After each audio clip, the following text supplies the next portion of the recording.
बहुत ज्यादा गरीब बहू। सपना का पति घर में अकेला काम करने वाला था, जिस वजह से घर का सारा खर्च सपना के पति दीपक को ही उठाना पड़ता था। सपना अपने ससुराल में अपनी सास आशा और ननद कोयल के साथ रहा करती थी।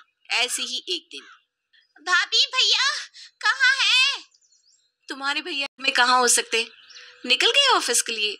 ये बताओ बात क्या है? क्या भैया ऑफिस के लिए निकल गए? भाभी अभी ना मैं बहुत जल्दी में हूँ, बाद में बात करती हूँ आपसे। अरे पर बात क्या है, मुझे बता कर तो जाओ।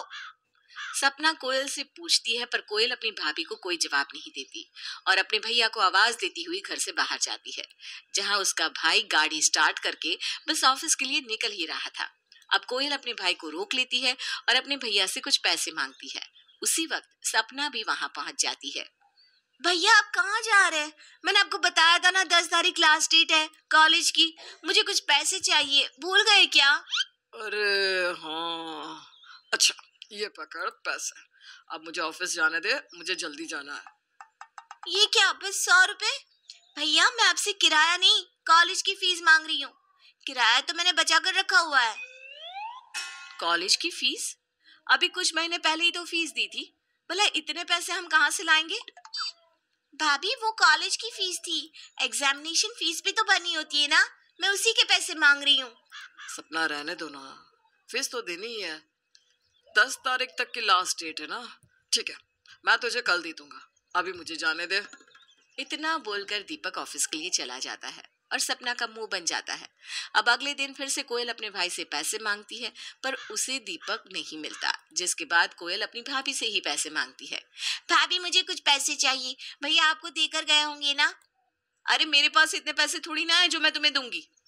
तुम्हारे भैया मुझे कौन सा पैसे देकर जाते? देखो मेरे पास होते तो मैं अपने पैसे तुम्हें दे देती। कोयल के मांगने पर भी सपना उसे पैसे नहीं देती। अपनी भाभी की कंजूसी देखकर कोयल को बहुत गुस्सा आता है, पर बेचारी चाहकर भी कुछ नहीं कर पाती और अपने भाई का इंतजार करती है। अब इसी तरह से कुछ दिन बीत जाते हैं और एक दिन गली में सब्जी वाला आता है। अच्छा भैया तुम यहीं रुकना, मैं अभी पैसे लेकर आती हूँ। बहू जरा पैसे लेकर आना, सब्जी वाले को देने हैं। माँ जी मेरे पास पैसे थोड़ी ना है जो मैं दूं। मेरे पास अगर पैसे होते तो मैं दे देती, अभी तो आप अपने ही पैसे दे दीजिए। सपना बहू, घर तू और दीपक चलाते हैं ना। अरे मुझ बुढ़िया के पास इतने पैसे होते हैं तो भला मैं तुझसे क्यों मांगती? पर माँ जी मेरे पास पैसे थोड़ी ना है, आप एक काम कीजिए, सब्जी रहने दीजिए, शाम को आते हुए दीपक ले आएंगे। सपना अपनी सास को सब्जी के लिए पैसे नहीं देती, जिसके बाद आशा सब्जी नहीं ले पाती और वो गुस्से में घर में चली जाती है। अब इसी तरह से कुछ दिन बीत जाते हैं और समय के साथ सपना का रोना बढ़ता जाता है। सपना कुछ पैसे देना, गाड़ी खराब हो गई है, ठीक करवाना बहुत जरूरी है। मेरे पास पैसे थोड़ी ना है, आप कमाते हैं, आपके पास होंगे, कौन सा आप मुझे देते हैं? अरे सपना रोना बंद करो ना हर समय। गरीबी का दुखड़ा यूं गाना अच्छी बात नहीं है।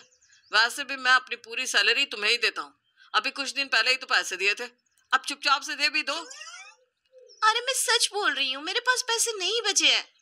आपने जो पैसे दिए थे वो माँ जी और कोयल से बचे जब, तो आप कुछ दिन ऐसे ही अरेंजमेंट कर लीजिए। दीपक की गाड़ी पूरी तरह से खराब हो चुकी थी, पर फिर भी सपना दीपक को पैसे नहीं देती। इस वजह से अब दीपक बस से आना जाना करता है, पर सपना बस के लिए भी दीपक को पैसे नहीं देती। सपना कुछ पैसे खुले हैं तो दे दो, सुबह सुबह खुलो का बहुत झंझट होता है। मेरे पास पैसे थोड़ी ना है, पता नहीं आप सबको क्या लगता है, मेरे पास पैसे का पेड़ थोड़ी ना है, माँ जी से जाकर ले लीजिए। सपना तुम भी हद करती हो, जा रहा हूँ मैं माँ से लेने, तुम्हें तो पैसे देने ही बेकार है। इतने ही पैसे तुम्हें दे दूं, पर तुम्हारा हमेशा का यही रहना होगा कि तुम हद से भी ज्यादा गरीब हो। कभी तुम्हारे पास पैसे होते भी है? दीपक सपना से नाराज होकर गुस्से में ऑफिस के लिए निकल जाता है। अब इसी तरह से कुछ दिन बीत जाते हैं और सपना हर समय इसी तरह अपना रोना दिखाती और जरूरत पड़ने पर भी किसी को पैसे निकाल कर नहीं देती। सपना की इस हरकतों से पूरा परिवार परेशान हो चुका था। बेटा तेरी बीवी ने तो हद कर दी है, मुझे तो लगता है तेरी बीवी से ज्यादा गरीब इस दुनिया में कोई है ही नहीं। वो हद से ज्यादा गरीब हो चुकी है। जब भी इसे पैसे मांगो ये कहती है मेरे पास पैसे थोड़ी ना है। हाँ भैया, मैंने भी दवाई के लिए भाभी से पैसे मांगे तो उन्होंने मुझे भी यही जवाब दिया, मेरे पास पैसे थोड़ी ना है। माँ मैं क्या करूं, मैं खुद सपना की इन हरकतों से परेशान हो चुका हूँ। अब मैं इसके हाथ में पैसे ही नहीं दिया करूंगा। जब सच में उसके पास पैसे नहीं होंगे ना, तब इसे अकल आएगी। अब सपना के ससुराल वाले उसे सुधारने के लिए एक प्लान बनाते हैं और दीपक अपनी सारी सैलरी सपना को ना देकर अपनी माँ के हाथ में देता है।